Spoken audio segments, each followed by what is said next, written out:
praat die Here met ons, hoor ons sy stem.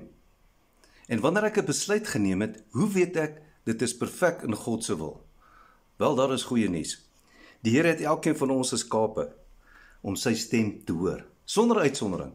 Al is jy ver van God af, iewers in 'n put, jy kan sy stem hoor.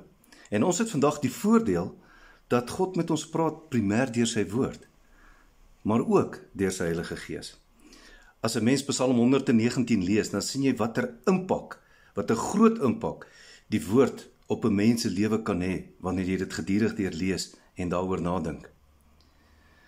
Ja, God praat met ons deur sy woord, maar ook deur ander mense, preke, video's, maar baie belangrik, deur sy Heilige Gees.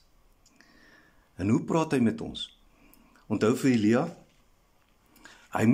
die Here sê, gaan na hierdie berg toe, en daar is 'n grot, en hy staan aan die ingang van die grot, en hy wag dat die Here met hom praat. En daar was 'n geweldige storm, maar die Here was nie in die storm nie. Daar was aardbewings, die Here was nie in die aardbewing nie. Daar was 'n geweldige wind, die Here was nie in die wind nie. En toe daar 'n sagte windjie kom, toe praat die Here met Elia.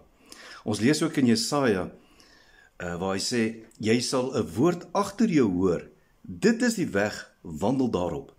En Paulus het dit vir ons mooi kom verduidelik in Romeine 2 en Romeine 9, waar hy sê, die Heilige Gees getuig of praat, saam met my gewete, om vir my te wys, wat se pad om te volg. Met ander woorde, die Heilige Gees praat deur my gewete. Elkeen van ons het 2 stemmetjies in ons kop.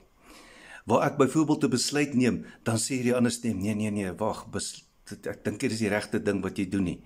So daar's twyfel. En wanneer God met jou praat, praat hy met jou gewoonlik deur jou gewete. En dan weet jy ook dat dit God is wanneer jy vrede het, want Kolossense sê vir ons dat die vrede moet heers in jou hart. So as ek 'n besluit neem en ek het nie vrede nie, dan weet ek, dis nie wat God wil hê ek moet doen nie. Nou mense sal dink die geheim is om God se stem te herken en te onderskei.